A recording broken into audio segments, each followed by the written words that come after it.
घेतला पाहिजे. आणि म्हणून शिवाजी महाराजांची जयंती आज इथे साजरी करत असताना मला अत्यंत सहर्ष आणि अत्यंत अभिमानानं आपल्याला पहिल्या प्रश्नाचं उत्तर देताना सांगायचं आहे की आपण सारे जाणता की शिवाजी महाराजांवरचं मराठी भाषेतलं पहिलं पुस्तक 1 जून 1869 ओरिएंटल छापखान्यामध्ये छापून प्रकाशित करणाऱ्या लेखकाचं नाव आहे महात्मा ज्योतिराव फुले. मी पुन्हा आपल्याला सांगतो, हे मराठी भाषेतलं पहिलं पुस्तक आहे.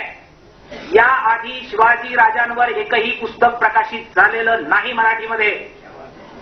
याआधी शिवाजी राजांवर पोवाडे गायले गेले, शिवाजी राजांवर पोवाडे केले गेले, शिवाजी राजांवर हस्तलिखितं लिहिली गेली, पण छापलं गेलेलं मराठीतलं पहिलं पुस्तक 1869 साली प्रसिद्ध झालंय आणि ते छत्रपती शिवाजी राजांच्या पोवाड्यावरचं शाहीर आहेत महात्मा ज्योतिराव फुले.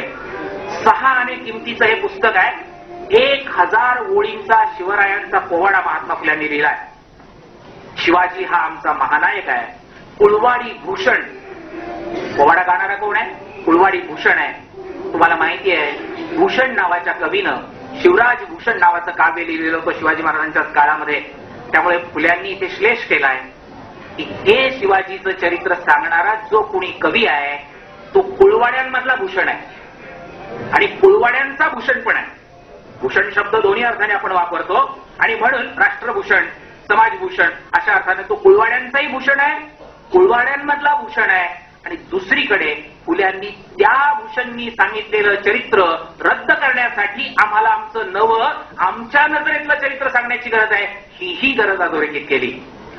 फुले हे जे करत होते त्याची गरज आज 2004 साली तुम्हाला मला फार प्रकर्षानं जाणवते. त्याचं कारण असं की बाबासाहेब पुरंदरे, निनाद बेडेकर, गजानन भास्कर मेहेंदळे आणि आणखीन बरीच मंडळी गेली अनेक वर्ष शिवचरित्र सांगणं, शिवचरित्र लिहिणं याच्यावरच आपला उदरनिर्वाह करतायत, म्हणजे त्याच्यावर जगतायत. तो त्यांच्या पोटापाण्याचा व्यवसाय आहे. भावानंद बहिणीनो, मी आपल्याला नम्रपणाने एवढंच सांगेल, त्यांचा शिवाजी वेगळा आहे आणि तुमचा माझा शिवाजी वेगळा आहे. शिवाजी महाराजांवर खूप लिहिलं गेलेलं आहे. शिवाजी महाराजांवर असंख्य पुस्तकं आतापर्यंत आलेली आहेत. त्या पुस्तकांमधली काही निवडक पुस्तकं घेऊन आपण जरूर चर्चा करणार आहोत आणि ती चर्चा करताना आपण त्यांचा शिवाजी वेगळा कसा आणि आपला शिवाजी वेगळा कसा याच्याबद्दल बोलणार आहोत. मी दुसऱ्या प्रश्नाकडे जातो. प्रश्न क्रमांक 2 जो आहे, मी आपल्याला विचारलेला होता, शिवाजी महाराजांची रायगडवरची समाधी पहिल्यांदा कुणी शोधली, तिची डागडुजी कुणी केली, तिचा त्या ठिकाणी सांगणं दिवाबत्ती लावण्याचा उपक्रम कुणी सुरू केला. भावानं, या प्रश्नाचं उत्तर आहे 1869 साली रायगडवर पहिल्यांदा जाणाऱ्या माणसाचं नावही महात्मा ज्योतिराव फुले हेच आहे. ते रायगडवर 1869 साली गेले. तिथे कचऱ्यामध्ये, पालापाचोळ्यामध्ये झाकलेली, हरवलेली शिवाजी महाराजांची समाधी त्यांनी शोधली, ती स्वच्छ केली, ती धुतली, तिच्यावर फुलं वाहिली. 1869 सालची गोष्ट आहे. पुण्यामध्ये फुले आले आणि पुण्यामध्ये, पुण्याच्या स्वारगेटच्या जवळ असलेल्या हिराबाग नावाच्या वस्तीमध्ये, जिथे बहुजन समाजाची प्रामुख्यानं वस्ती आहे, त्या वस्तीमध्ये शिवाजी महाराजांच्या समाधीच्या डागडुजीच्या दुरुस्तीच्या संबंधामध्ये महात्मा फुल्यांनी सभा आयोजित केली. सभेचे अध्यक्ष चाफळकर स्वामी नावाचे एक ब्राह्मणग्रस्त राहिले. महात्मा फुल्यांनी ऑर्गनाईज केलेली, आयोजित केलेली ती सभा, तिला हजारो लोक उपस्थित होते. विषय होता रायगडची शिवाजी महाराजांची समाधी. मित्रांनो, मी ही जी माहिती सांगतोय ती बाबासाहेब पुरंदरेंनी तुम्हाला सांगितलेली नाही, तुम्हाला निनाद बेडेकरांनी सांगितलेली नाही, मेहेंदळ्यांनी सांगितलेली नाही. मी ही जी माहिती सांगतोय ती ब्रिटिश पोलिसांनी नोंदवलेली माहिती सांगतोय. आणि ब्रिटिश पोलिसांना खोटं लिहायचं काहीच कारण नाही, कारण त्यांचा उदरनिर्वाह शिवचरित्रावर नाही. ते कार्यक्रमाला जातात, नोंदी करतात, गव्हर्नरला कळवतात. आता जसं या कार्यक्रमाला पोलीस आलेलेच आहेत.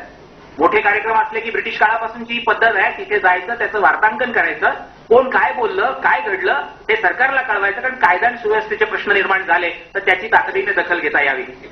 पोलिसांनी गव्हर्नरला जे कळवलं ते मुंबईमध्ये एल्फिन्स्टन कॉलेजमध्ये जे आर्काइव्ह्ज म्हणजे पुराविलेखागार आहे, तिथे कोट्यावधी कागदपत्र आहेत.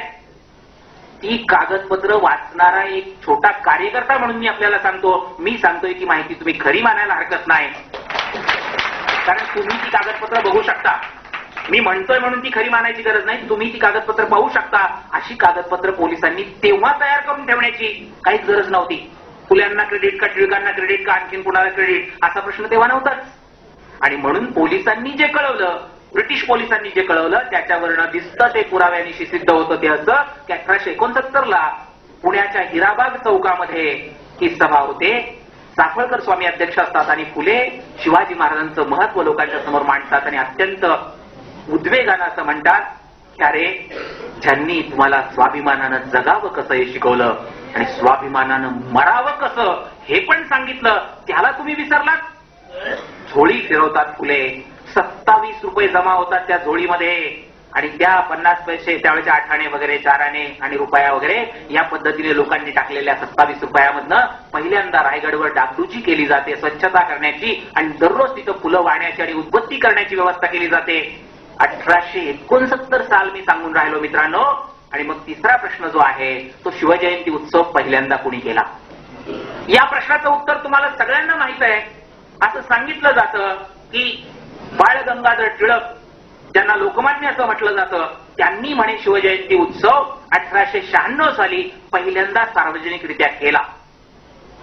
टिळकांनी 1896 साली हा कार्यक्रम केला की नाही याच्याबद्दल मी नंतर बोलेन.